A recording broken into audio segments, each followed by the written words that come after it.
Words. Thank you, African guy. All right. Here he is, boy. Yeah, man. So, a motherfucker was watching that Juice WRLD documentary. Yo. That shit was trippy.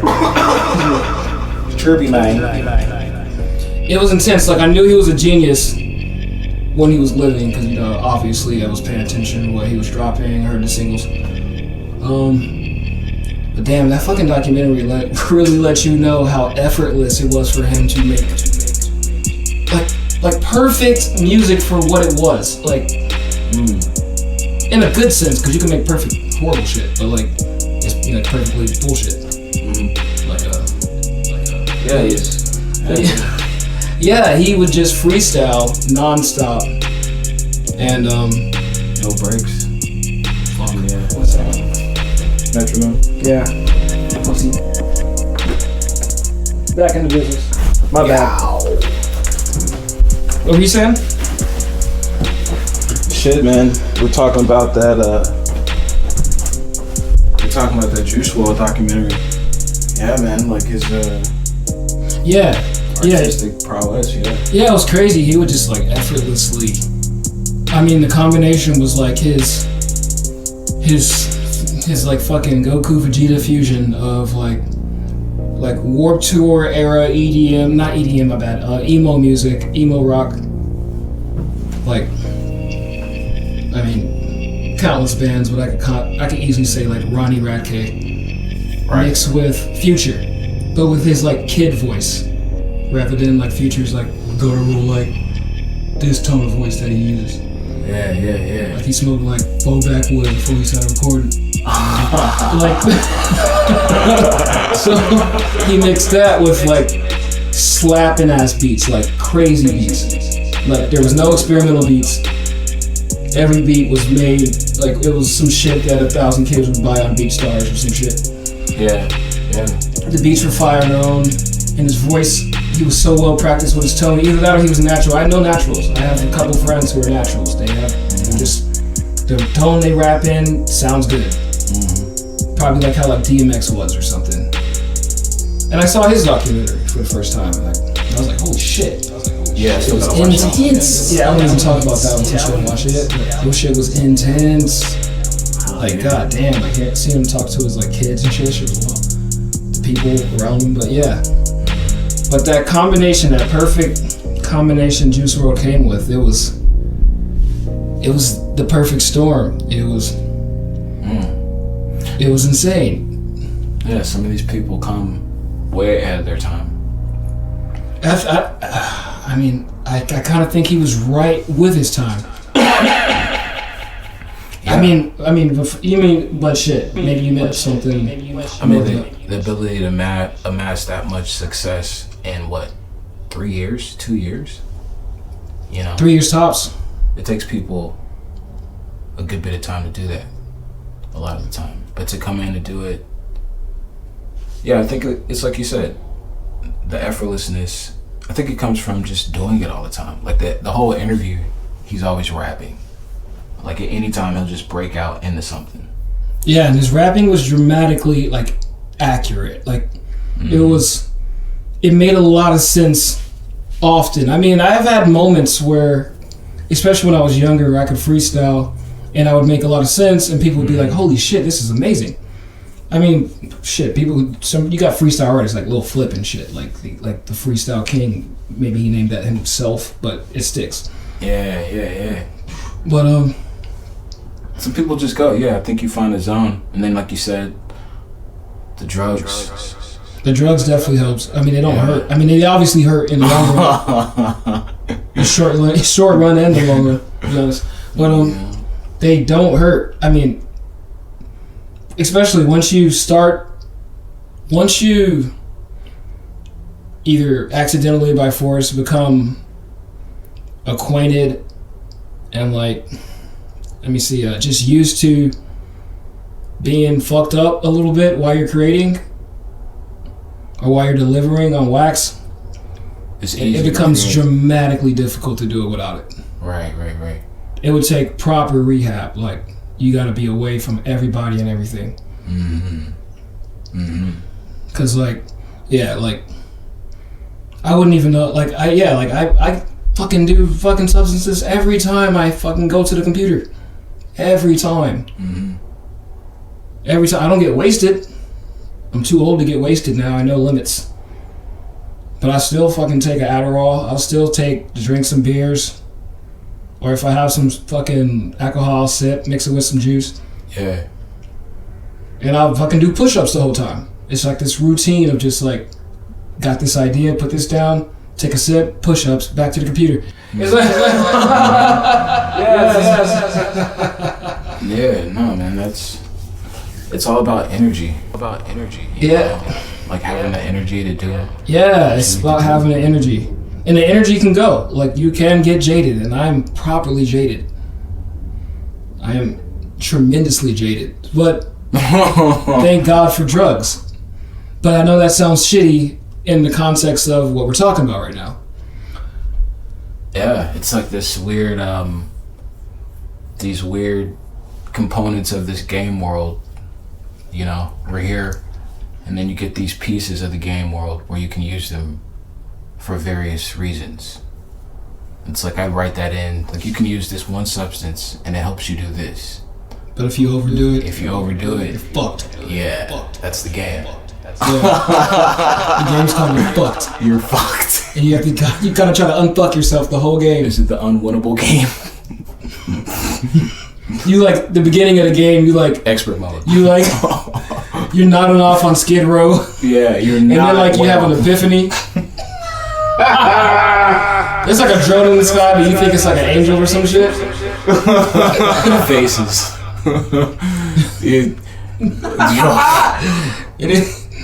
A face appears in the sky to tell you what you must do. Exactly, a giant face. And says you're fucked. Says you're fucked. God voice. And then and you have to start with getting out of jail. That's the first. That's a whole nother level. That's expert mode. That's where the game starts. I mean, shit, not really though, because that comes with a different type of power boost potentially. Wait, what do you mean? No, just you leave jail, you ain't a wuss no more. You're hungry. You're out here fucking shit up. Literally. I had a homie he would go to jail every year. You come back stronger. He come back fucking shit up. It's like getting beat within an inch of your life in Dragon Ball Z. Yeah, you get the stronger level. And then you level up. They're like, that's why these motherfucking niggers like to go to jail all the time. You come out stronger. It's because they come out stronger. Hey, y'all really want to know what made niggas stronger? If we gave left sentences, the prison system. Niggas would be flying at this point. It wouldn't be Elon Musk, it'd be Elon Moore. Alonzo Moore. That nigga be worth $1 trillion. I went to jail for 18 times. That's fucked up. This is a shit thing. But yeah, because who wants to? Come on, really? Go to fucking jail. He invented an app that keeps black families together. That would be one of the things that he did. But to become a trillionaire, shit. I mean, yeah, but I don't say that to say it's not a lot of black families together. There's a lot of black families together. But still, that would be $1 trillion concept. Keeping black families together. Keeping black families together. I don't know what white people would do with that one. You just have to because they profit off of black families not being together. Yeah. So would they want that really? Or do they just have the liberal I mean, if you're talking about they, then they don't want that. They? Who's they, I guess? Because it probably benefits some white people to have black families together. Like if you had intentions to use, and it's not just black families, that could be white families too, because white people break up a lot. But if you were going to use welfare money that goes to black and white families to do something positive for society, you would want people to be together. Because then less people would be on welfare. But they want people to be on welfare because it allows the government to control people. Yeah, you get out the way. You know, we're running this shit. Yeah, it seems like unity is always this thing where it's okay, they're getting too unified. Like I was listening to somebody talk about how the Million Man March used to have like all these like millions of people there. No crime, no issues, no fights would break out. And these are like all black people. But there's this idea that black people can't get together without fighting. It's pushed. Without fighting. Oh. Like, you know, niggas get together, it's gonna be a riot. Oh yeah, yeah, niggas, yo, come on, niggas is gonna get shit lit, man. Right, they didn't do that though at the Million Man March. It's the music. Back to the music. Damn, you're right. This dude was just saying that. It's the fucking music. It's the music, and what did he say? It's the music and the drugs. The drugs too. Like I remember, like back in the day when I was like younger and shit, and like. Oh, and the music and the social media. That's what he said. So definitely, yeah. That's So it's it's a whole multiplication equation. Yeah, man. You could listen to like some artists and learn how to trap.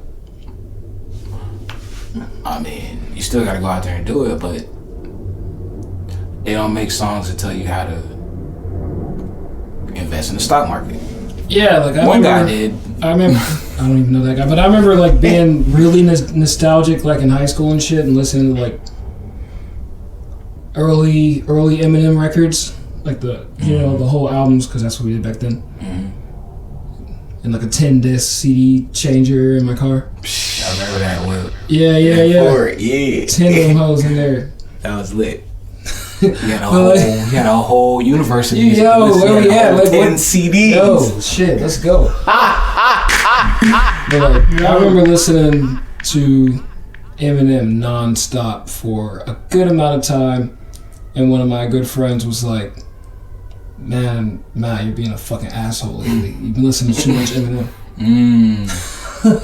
So what the fuck you mean, pussy? And then when I would listen to Nas, I'd be a lot more chill, talking about I'm a Don and all this shit. What the fuck? The music does things, man. And especially now, you got this drill music. That's. And you wonder why everybody's like. Yeah, it's all. Yeah, niggas is getting shot all day. Like, I think last month, a famous rapper died each week. Jesus. At least 3 famous rappers died in 1 month. You had Dolph. Then you had Draco. 2 dudes from LA, Draco the Ruler, and Slim 400. Is that his name? I forget. If I apologize if I forgot his name. Man, I was a fan of Draco, so of course. It's obviously the music. Obviously, it's like, but what's okay? So what's in the music? Like it's people that are making the music, and people are expressing their feelings and their thoughts about the world. Yeah, it's like it's the lizard brain shit. Is what rises to the top. You know what I mean? It's people want to hear about sex, drugs, violence. Man, it's not rock and roll no more. It's rap. Yeah. They want to hear about, That'd be a dope title. You're here to procreate, and you defend yourself. You got to kill to eat.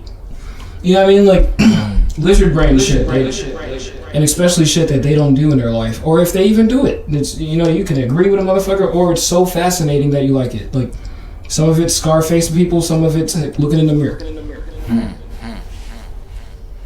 Jeez, yeah. I mean, that's how you get the people who can look at it from a distance and still admire the edginess of it. I think so maybe the rap music speaks to an even more universal appeal, which is this preoccupation with danger or death. Yeah, this weird so everybody this death fascination. Yeah, the most innocent grandma sitting on her porch is thinking about death. Yeah. In this way, just to take it way out. And then of course kids know that people die, but they don't really understand it and what causes it. So it's like the unknown factor or something. What is it? It's like, yeah. What's that fucking lyric from that one song from, I forget that fucking band. It's like, constantly obsessed with death. Just like everybody else. 2 dudes? Is it 2? Okay, never mind. The band. It's a band, yeah. Constantly obsessed with death. Just everyone, I guess. Yeah, that shit. Yeah. Whoa, that's like a nursery rhyme. Oh yeah, that's the shit that makes the most money. Fuck, but they put those words to it. Yeah, intense, right? That's scary. Yeah, what if a kid like trying to find the perfect life just to end up in denial? That's the hook. Of course. Wow, yeah, it definitely sounds like mid 2000-ish. Josh put me onto this band. Or at least I knew about them, but I never listened to them. Probably only heard their singles on MTV back when that was a thing. Mm-hmm. But, yeah. Like 10 years Butterfly Effect era. That's crazy. It's on my fucking phone, but you know. What's the name of the song? Let me see. 1 second. Let me try to fucking get through all these fucking walls and codes from the phone. Nah, it's wild though, man. Like, being able to get in somebody's psyche and like really. Metabolism's the album title about. The Strokes. The Strokes? Yeah. That's the name of the group. Jeez. And who was talking about him? You said? No, I just came up with that lyric. I mean, I just brought that up. That's the obsession with death. That humanity has. The song's called Metabolism, I'm tripping. The album's called Angles. And the name of the group is? The Strokes. Oh, you know, it's funny, when you first brought it up, I thought the name of the group was Obsession with Death. Oh, wow. You're gonna go far. You're gonna go far. You gonna get Not. you gonna get some fans. I mean, that's so crazy. So, I don't know. It's something about I mean, danger. People like danger. Like kids, especially young people. But how does the music end up bringing death to these artists? Like, I mean, it's a lot going on. Or maybe it's just a. You got people. Music's a side effect. Maybe. You got people, ODing. You got people taunting other people, other violent people in their songs. You got a lot going on there. You got people just being jealous because they're rich. So you got the people being hyper aggressive and fucking everything shit up, just starting fights, trying to play either play in a position or like that's what they are. That's what it is, and that's a castle made of sand. You know what I mean? Yeah, and the weather eventually changes and knocks the castle down. That's crazy. It's poetic and romantic in a way, and of course, obviously, dark way, but it's definitely a comedy in like a Shakespearean sense. Yeah, of the most divine proportions. Yeah. Yeah, I mean, it was like, what are you gonna do? There's gonna be another genius kid who comes out and stays here for 2 to 3 years and dies. It is what it is. Is this life just a walk through hell for the majority of people on the planet? Majority, yes, I would say that. I would say Earth is hell. Yeah. Earth is hell. And whatever planet you're bestowed upon. A dimension of, or hell itself? It's hell, because when you die, it's it, right? So maybe, potentially, most likely, I don't know. Yeah, who knows? No one knows. It's that unknown. That's what's in the music that has people, because it's like through all of the lyrics, it's like people are talking about what they're doing in the moment, or what they're about to do in like the next moment. That's like as far as the lines go in a lot of stuff. Now, it's not to say that artists aren't thinking ahead, but that's hilarious. Now, I just remember a DJ Academics one, like a long time ago, talking about Future's song topics. He's like, yeah, Future usually talks about what he's doing or what he's about to do. I don't even like Academics, but that's true. The songs, and it's hilarious because he'd be like, I just did this. I'm about to do that. It's hilarious. I was like, this nigga acting hilarious. Good point. That's a good point. I don't like that nigga, but that's a good point. Yeah, but nah, like, it's crazy. I think maybe so because it's so momentary. It's kind of like it's now music. It's now. Like, but there are times when it's not now time. Like, it's contemplation time, or thinking about other things. So I think these guys, they get in these moments, they're listening to now music. The music says, pour this now, pop this now, fuck her now, and it's on repeat, do this now. So you're always in this now loop. Yeah. You know, what can I get right now? Where can I go right now? I need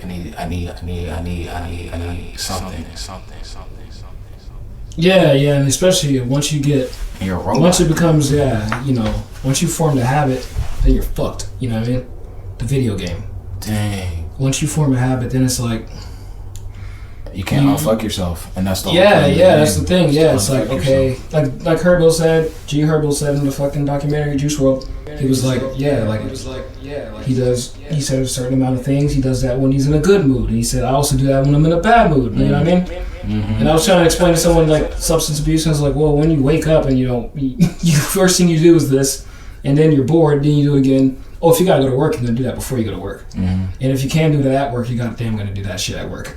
And then if you go home, fuck work, I hate work, so you're gonna do it again. Yeah. And then like, it probably induces some sort of, or it is a response to some sort of social anxiety that you didn't know you had.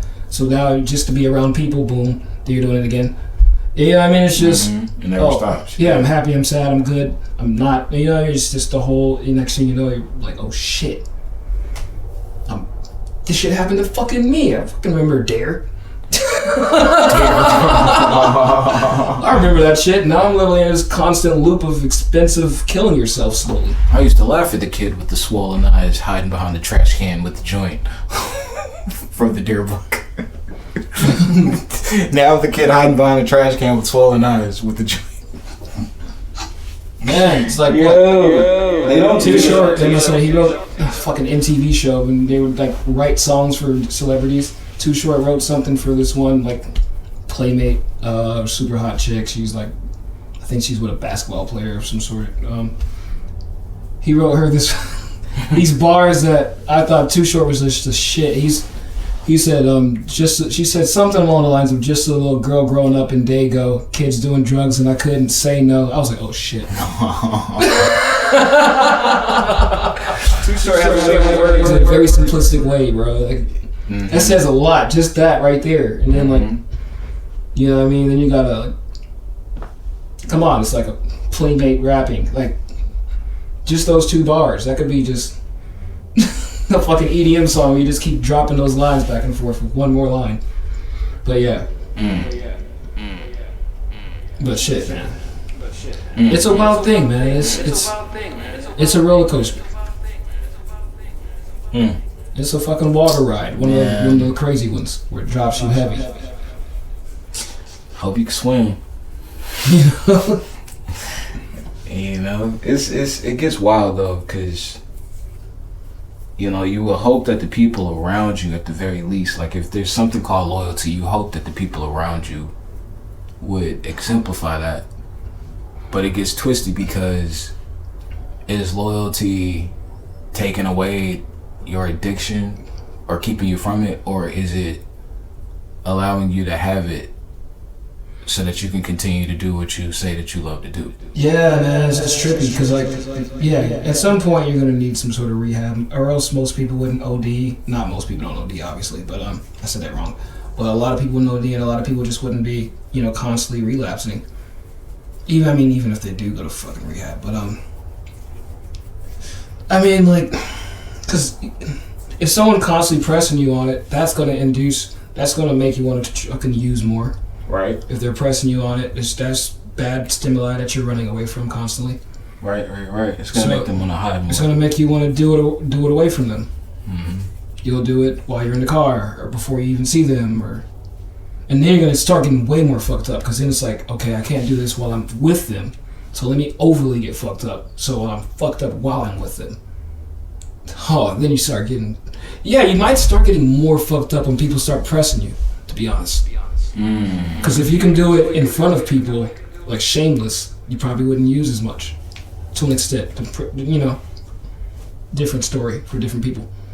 Yeah, I don't know. It's like, at what point are you an enabler, and then at what point are you because a lot of people just can't quit cold turkey.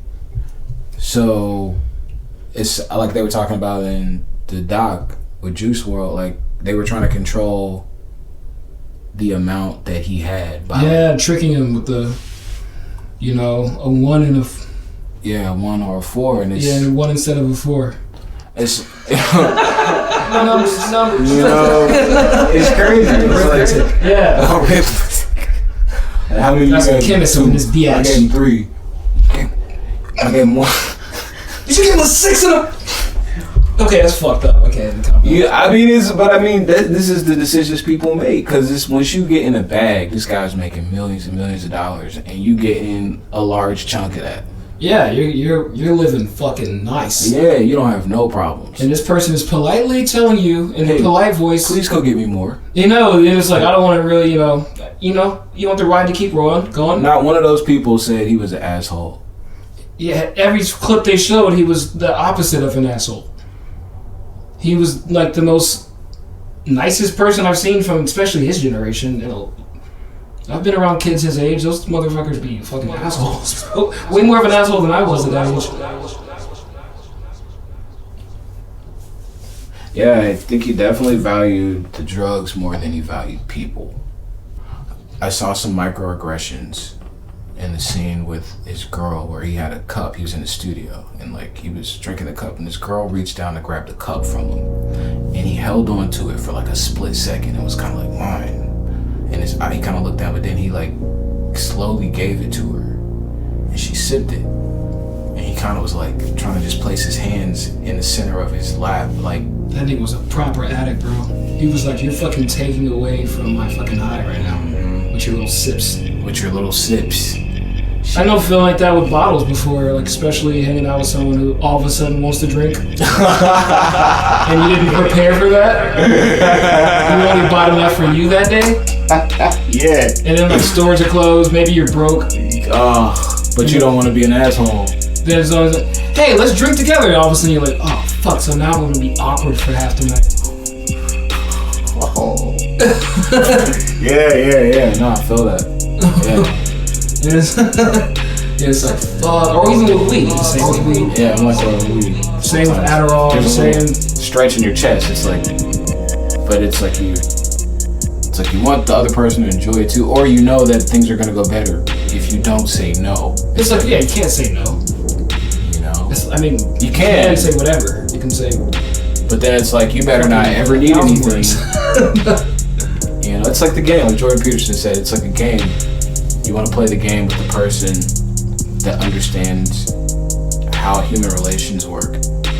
So like, the game is, you do for me, I do for you. And there's like this unspoken rule, and it works as long as nobody tries to get the upper hand. But you have to be thinking in the future. Like, okay, I might need something. And so even if you get really rich, it's like, you still want to probably think like that. Anyway, in that scene, she gives him a cup back, and he gets it, and he takes a sip immediately. And then reaches for her and brings her over and kisses her, and it's like, the drink, the girl, or the drug, the girl, the music. It's like all of those things were like a constant dopamine hit. Yeah, especially he's drinking lean. That's a dramatic amount of dopamine, especially if he's pouring 4 of his fucking 8-ounce Sprite bottle, whatever it was, 12. Yeah, I know. I feel really good. Like my highs are better. Like, or when I smoke and I like put on my music or just music, period. Like I love that. It's like the high is better. And then I get inspired to write. I get inspired to spit. It's like the creativity with the substance goes further. Yeah, it's like, I don't really enjoy music. Well, I probably do, because I don't smoke as much. I smoke little pipe hits outside. Yeah. So by the time I'm inside, it's already wearing off. Unless it's really strong shit. But it definitely helps me create.